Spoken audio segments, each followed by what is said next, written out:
Saudações, sejam bem-vindos a mais um ApoloCast. Aqui quem fala é o Léo Gravina e no ApoloCast de hoje, o podcast da Apollo Trade, a gente vai falar sobre o petróleo, né? O petróleo chegou a valores negativos, depois de bater 1 centavo de dólar, ele chegou a valores negativos. Então, vamos explicar um pouquinho como que um petróleo consegue ser vendido, um barril de petróleo consegue ser vendido a menos 40 dólares. O que é isso? Como assim?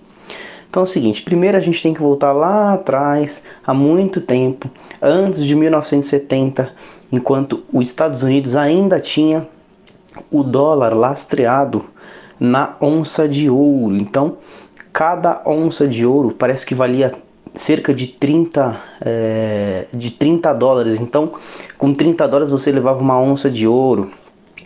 E essa conversibilidade explicava o motivo de você realmente usar aquele papel moeda, né? Então, as pessoas aceitavam o papel moeda por ser difícil de transportar o ouro, de picar ouro, né? Sair transformando um monte de ouro em moeda, aí você queria um valor exato, não podia. Então, é mais fácil de manusear e de transportar, enfim.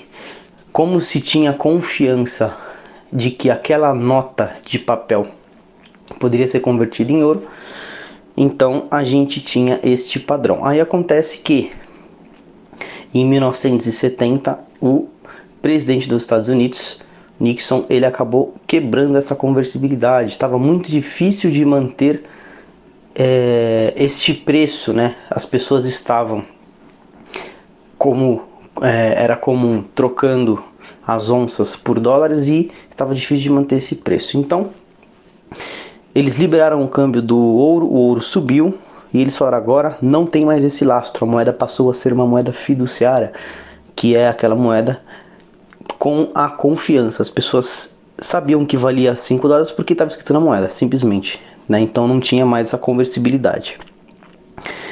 Com o passar do tempo, estou regulando aqui o tamanho do áudio para não ficar muito grande. Então, com o passar do tempo, o ouro foi subindo e os Estados Unidos ampliando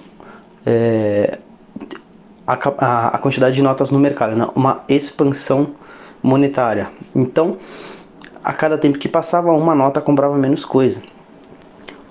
Existiu lá no tempo de 1990 por aí, a guerra lá no Oriente Médio, né? E aí os Estados Unidos fez um acordo com um dos maiores produtores de petróleo no mundo, que era a Arábia Saudita, e deu segurança para a Arábia Saudita, para o dono lá da Arábia Saudita, que não era presidente, né? E disse que ele estaria seguro no mundo, estaria seguro no seu posto, se ele vendesse petróleo apenas por dólar.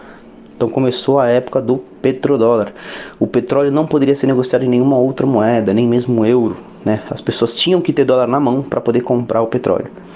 Isso fez com que o petróleo se tornou muito forte.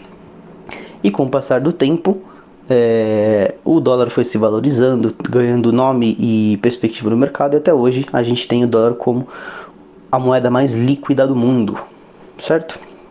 O que aconteceu então? Por que o petróleo começou a ser negociado negativamente? A gente sabe que o coronavírus chegou.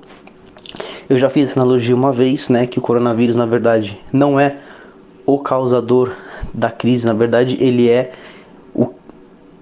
o arpão que fura a bolha, né? A gente fala que tinha uma agulha que fura a bolha, na verdade ele é um arpão, porque ele é enorme, a força dele realmente foi muito bruta, ele veio a calhar totalmente, ele foi na pior hora possível para a economia global, né? Então, como a gente não gasta mais petróleo como antes, para nada, então a gente teve uma desvalorização do preço do petróleo, as pessoas começaram a consumir menos e não significa que as refinarias passaram a produzir menos, né? Continuaram produzindo a mesma quantidade. Inclusive no começo do ano aí teve aquela discussão, né, da Arábia Saudita, a Rússia, né? Quem ia produzir, quem ia parar de produzir para aumentar o preço, né?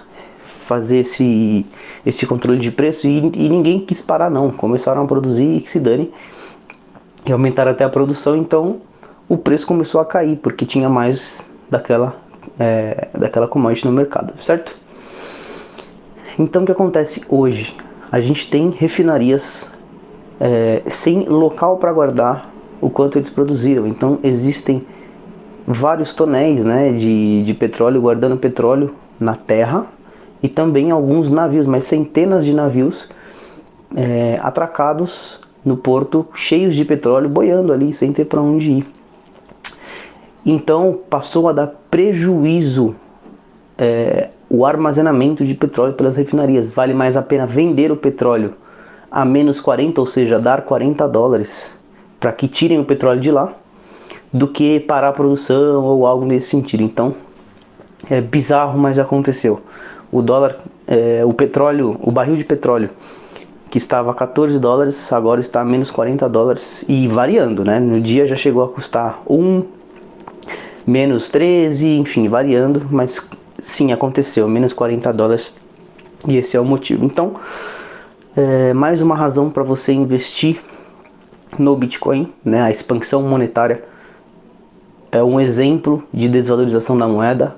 A expansão da produção de petróleo, a falta de demanda é um exemplo de desvalorização do ativo. O Bitcoin é finito, então ele vai valer mais dólares, mais moeda fiduciária, mais barril de petróleo, mais o que você quiser, porque ele tem a mesma quantidade sempre, né? A mesma coisa com ouro. Não conseguiram segurar a cotação lá embaixo com ouro, não vão conseguir segurar a cotação com o Bitcoin também. É por isso que ele vai subir. Então, este é o ApolloCast de hoje, falando sobre o petróleo. Foi um pouquinho mais curto, tentei ser mais ágil aqui. Então comentem, veja se vocês gostou, t.me/tradeapollo lá no Telegram, @tradeapollo no Instagram, e YouTube também, Trade Apollo, você consegue encontrar tudo da Apollo Trade, e é isso, falou.